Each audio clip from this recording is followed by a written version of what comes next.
Welcome back sa ating channel. Naging mainit nga na usapin di umano sa mundo ng social media. Tila ito nga ang nakakatakot na mangyayari sa bansang Pilipinas dahil nga sa mga kalokohan na ginagawa ni Kuting ng Norte, ni Lisa Smugs at ni Romualdez sa bansang Pilipinas ay hindi na nga ito tiis ng matataas na mga General AFP, NPA, Army at mga iba pa na talagang meron na nga talaga sinang pinaplano at linuluto. Tila ito ang nakakatakot na mangyayari kay Kuting ng Norte pag hindi niya pa inayos ang kaninang paninilbihan sa bansang Pilipinas. Well mga kaibigan, hindi natin maipagkakaila na talagang ang faithful nga ng mga general na ito at army ay talagang dedikasyon para sa taong bayan na handa nilang itaya ang kanilang buhay. Ngunit paano nila ito gagawin kung ang namumuno sa atin ngayon ay talagang pangungulimbat na lang ng kaban ng ang ginagawa nila at talagang sobra-sobra na ang paghihirap sa ating mga farmers at mga fishermen, lalong-lalo na ang kanilang pangako noon na talagang hindi pa nga sila nakakaupo ay talagang ginamitan na ng matatamis na salita na sinabing pabababahin ang mga bilihin at aasenso ang mga farmers at mga fishermen. Ngunit kung makikita natin, ang mga hoarders at mga smuggling naman pala ang yayaman at lalong maghihirap ang mga farmers natin sa bansa natin dahil talagang binabarat nila ngunit pag ibebenta ay sobrang mahal na. Dito natin mapapatunayan na talagang naiinis na at handa ng pababain si Kuting ng Norte. Well mga kaibigan, para nga sa karagdagang impormasyon, panoorin nga natin ang buong video. At kung bago ka lamang sa aking channel, huwag kalimutan i-click ang subscribe button at notification bell para lagi kang updated sa ating mga bagong video. At para sa sulit viewers natin dyan, maraming salamat sa walang sawang pagsuporta. Pag-usapan natin ngayon ang demoralisasyon ng mga men in uniform dahil sa ginagawa ng ating administrasyon, lalo na dyan sa Congress, sa ating kagalang-galang na tamba. Bakit magkakaroon ng demoralisasyon? 54 long years na po ang pakikipaglaban ng mga men in uniform dito sa mga komunista.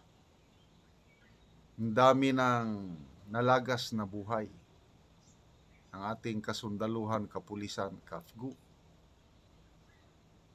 Ngayon na malapit ng matapos, kasi napakaganda po ang sinimulan ni Tatay Digong, yung kanyang NTF-ELCAC. Kakaunti na lang talaga sila ngayon. It's just a matter of kung sa boxing pa, groggy na yung kalaban eh. Isang right timing na lang na left hook ba, right hook, matutumba ng kalaban. Ganyan po ang kalagayan ng komunista ngayon. Bakit ito ang problema? Sa Congress, ito na yung pakikipag-alyansa ng kagalang-galang na tamba sa mga leftist. So, akala ko ang alyansa dito lang sa tatlong makabayan block. Rosas, Manuel, Franz Castro. Nako, mas malala pa. Ito, yung na-vlog ko na ito, kailang ulitin ko. May nagpadala sa akin ng message, isa sa mga puting ahas natin. Ang kagalang-galang na tamba, nakipag-meeting sa mga leaders ng Communist Party of the Philippines, Sator Ocampo, Teddy Casino, Lisa Masa. Nag-meeting sila last week, sa Okada Resort. At ang pinag-usapan, nako, magkakaroon daw ng ceasefire.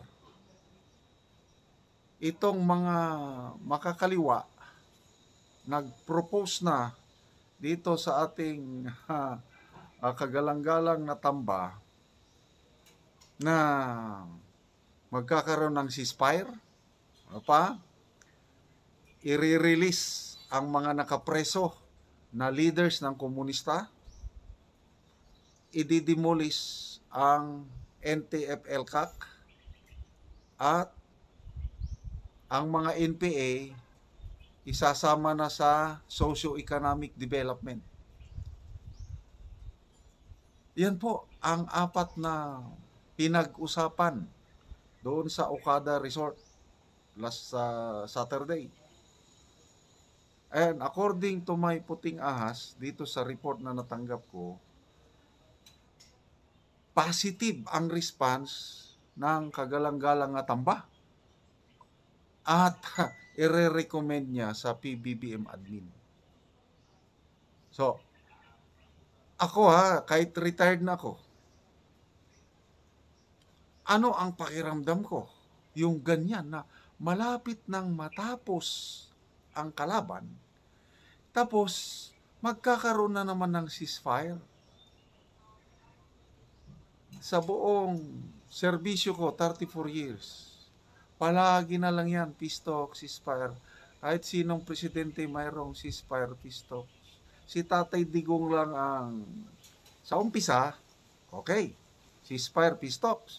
Kaya lang, nung napatunayan ni Tatay Digong na hindi sila interesado, wala na. Nagsimula na po ang all-out war dito sa mga makakaliwa. At the same time, sinabayan ng NTF-ELCAC.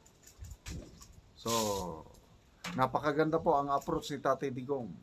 Right hand effort, yung binigyan niya ng todo suporta ang men in uniform, tuloy-tuloy na combat operation para lipulin itong mga armado. At napakaganda po ang resulta. Left hand approach naman yan, yung NTF-ELCAC, left hand yan nagbigay ng milyones na pundo bawat barangay na nasasakupan o na influensya ng NTF. Nung simula is 20 million pesos per barangay. Nako, mga pundo para development. Tuwan-tuwa ang mga tao sa kanayunan.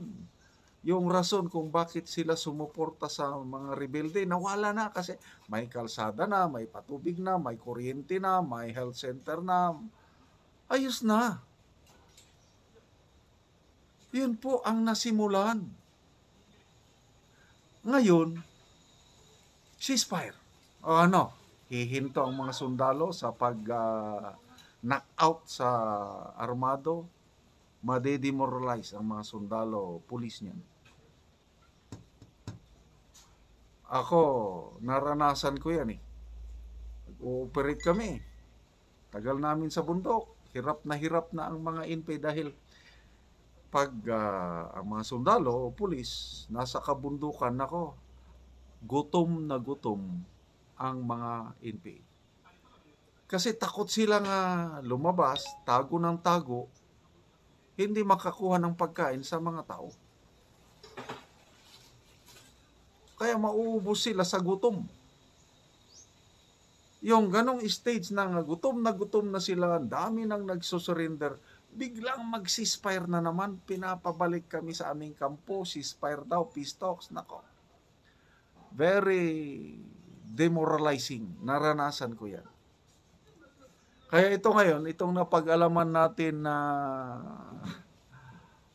proposal ng mga leftist, communist, proposal, present sa Tamba, tapos positive ang dating at I don't know kung papaano kumbinsin ni Tamba ang administrasyong ito na I am very sure AFP, PNP will oppose that one. Yung ceasefire, yung palayain yung mga nakapreso na mga communist leaders, yung i-dismantle o i-abolish ang NTF-ELCAC, hindi yan mag-o-oppose si Secretary Chudoro, matino yan. General Anyo, matino yan, yung AFP PNP chief. Mag-o-oppose dahil hindi maganda. Paano kung ang presidente mag-decide na nga, sige, pagbigyan natin. Yon ang pagkakamali nila pag sinasabi ko nga, itong si Tamba, nahuhulog na sa patibong ng mga makakaliwa. Akala niya, kasi ang nangyari parang gamitan lang eh. Ginagamit ni Tamba ang mga makakaliwa para sa kanyang sariling adhikain. Ito namang makakaliwa, ginagamit si Tamba para sa kanilang sariling adhikain. Gamitan. So, sino ang mag-suffer? Sino ang kawawa? Ang kawawa po ang bayan natin. Ang kawawa ang mga men in uniform na nagbubuhis ng buhay. Naranasan ko yan yung, okay, di ba sa police meron tayong SAF 44, Mamasapano Massacre 44. Grabe. Sa amin din sa Army, naranasan ko sa aking unit nung tinyente pa ako. Meron kaming Marihatag Massacre. 42 ang right on the spot na matay na mga kasamahan ko, mga tauhan. 42. Then marami pang iba. So, marami nang nagsakripisyo, nagbuwis ng buhay. Ngayon na matatapos na ito, tapos papayag ang Pangulo, pamamagitan ng Tamba, na mag-ceasefire. Nako, yan ang pagkakamali nila dahil alma na ang mga men in uniform. I am sure of it. Pag ituloy nila yung plano na yan na magkakaroon na naman ng peace talk, ceasefire, palayain ang mga lalo na yung buwagin, i-dissolve ang NTF-ELCAC. Napaka-effective po ang NTF-ELCAC, kaya gustong ipaabulis nitong mga makakaliwa. So, sa mga men in uniform, medyo magtiis lang muna kayo. I know, napakaganda ang ginagawa ng ating mga men in uniform, AFP, PNP. Tapusin nyo na po itong communist insurgency problem na ito bago pa magdesisyon na isi-spire na naman para ang lahat makapagtrabaho na ng matiwasay sa bundok, wala nang kinakatakutan. Babalik po, uunlad po ang ating bansa pag wala ng NPA na nagpapahirap sa mga magsasaka, mga mangingisda. So itong biktima, si Atty. Delgado, nandito lang siya sa highway, hindi makapasok dahil may nakaharang na sakyanan sa gate. And then, mayroong sumusunod na sakyanan sa likuran niya, nagbusina yung nasa likod. Then after that, nagbusina yung sakyanan sa likod, nag-overtake na. Pag-overtake ng sakyanan sa likod, itong Atty. Delgado sa sakyanan niya, nagbusina rin. So, nung nagbusina itong Atty. Delgado, huminto yung sakyanan na nag-overtake, bumaba. Yung pala, yun si Director General PIDEA, General Lasso. Yun na. Nagsimula na yung mainit na sagutan. Then later on, to make the long story short, pagpasok doon sa PIDEA compound, silang dalawa na, yun na. Sinaktan na ni PIDEA Director General, binugbog dito sa dibdib, tapos basta may mga sugat-sugat sa katawan. Yun po ang nangyari. So, very apologetic itong abogado na yun, kaya lang, Director General yung nakalaban niya. Very apologetic, wala pa rin. Kasi ang pinag-initan ng ulo ng Director General yung binusinahan siya. Para bang nayayabangan siguro. So, ito, dahil nasaktan na, physically nasaktan, tapos na mura-mura na pahiya siya. Ayun, itong kawawang abogado, he choose to fight legally. Sumulat na siya, yung pala, may CCTV camera sa lugar na yon, may gate. Nagre-request siya ng footage, hindi siya binigyan. Siguro, order ng Director General. So, ang ginawa nitong Attorney Delgado, sumulat na siya sa Ombudsman. November 22. Diba, ngayon? 22 ngayon, yes. Sumulat na siya sa Deputy Ombudsman sa MOLEO, Military and Other Law Enforcement Officers. So, humihingi ng tulong itong si Attorney Delgado sa Ombudsman na makakuha siya ng CCTV footage kasi idagdag niya sa mga ebidensyang isasubmit niya. Magpa-file siya ng complaint sa Ombudsman din. So, ito na.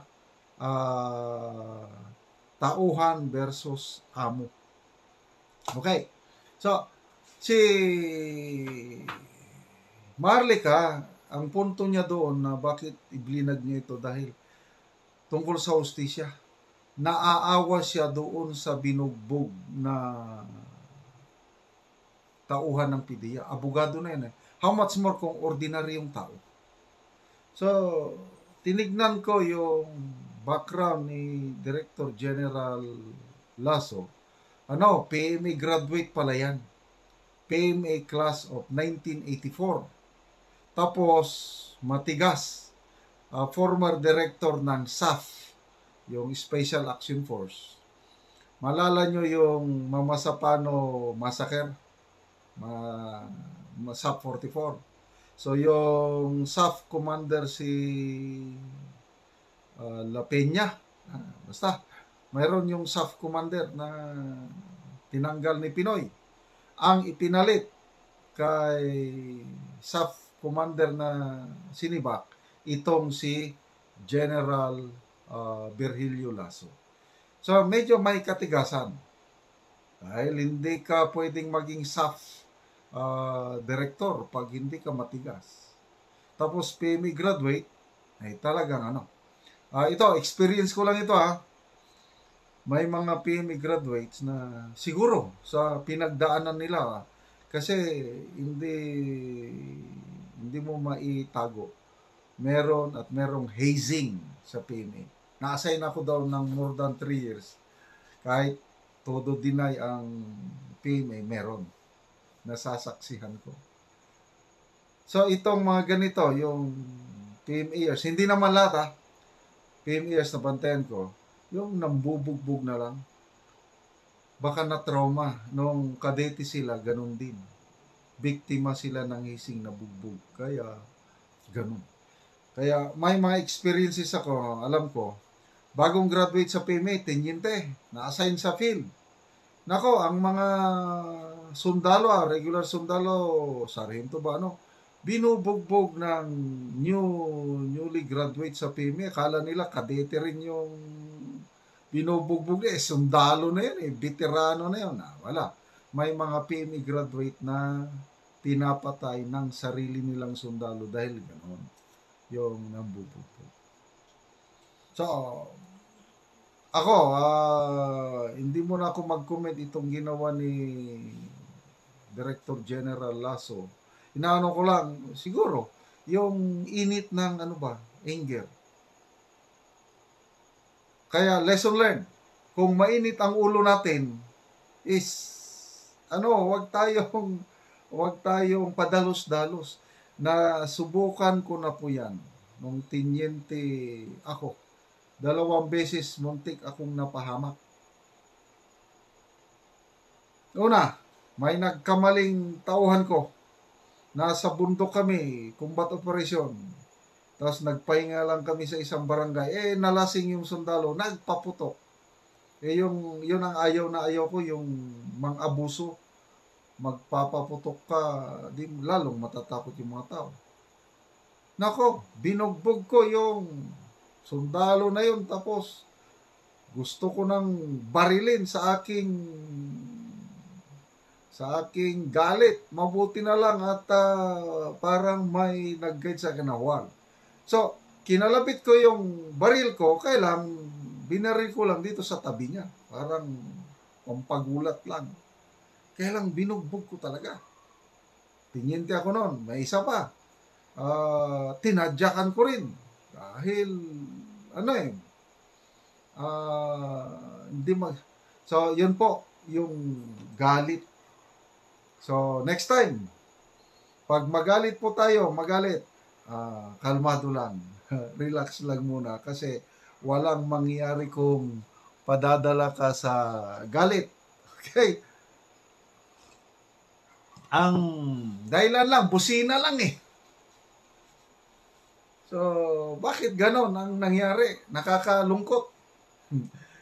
Narinig ko tuloy si Marlica nung sabi niya, grabe, nang bubugbog. Mana kay Smugs, sabi. Kasi, hindi naman pwedeng magmana kay Kuting dahil mabait si Kuting. Eh, si Smugs, nagjujumbang. So, sana hindi na maulit ito. Ako, nung medyo matastas ng ranggo ko, colonel na ko, lalo na nag-general. Alam ko, my time will come to an end. Yung magre-retire na ko, wala na siya. Kaya naging mabait na ako nung naging lieutenant colonel. Wala na. Kunting pagkakamali, pabayaan mo na lang yan. Ano na lang. Siguro, ganyan, as we age, mas nagiging full of wisdom tayo, mas nagiging pasensyoso. Kaya, marami na akong pinapatawan. Kunting kamali, sige na lang, charge experience, okay. Wag mo nang ulitin, Ihwa. Yes, sir. Salamat, sir. Wala na. Kaya lang, nung kabataan ko pa, tinyente, grabe. So, good luck, Attorney Delgado. Karapatan mo yan. Sige. Isumbong mo, pailan mo ng complaint. Ano bang kaso nito? Hindi ko alam. Para matauhan din. Hindi porke Director General kayo, mambugbog ka na lang. Diba? Huwag niyong gayahin ang nakikita ko yun, nanjujumbag ng, huwag na. Basta, mayroong presidente nga gijumbag, nako, nakakaya. Ito nga ang nakakalungkot na balita na talagang karumal-dumal na ang ginagawa ng mga matataas na opisyales dahil talagang pinapahirapan na nila ang taong bayan at talagang may pagkabayas na sila dahil kung mayaman ang may kaso ay mapapawalang bisa nga ito, ngunit kung mahirap na ay talagang binubugbog at binabastos at pinapahiya pa. Dapat ito ang malaman ng taong bayan at talagang may balita sana ito sa mainstream media dahil talagang sobra na rin ang mainstream media na talagang gumagamit na lang sila at nababayaran na lamang sila. Well mga kaibigan, kung kayo ang tatanungin ano ang inyong mga opinyon, just comment below sa ating comment section at ating pag-uusapan.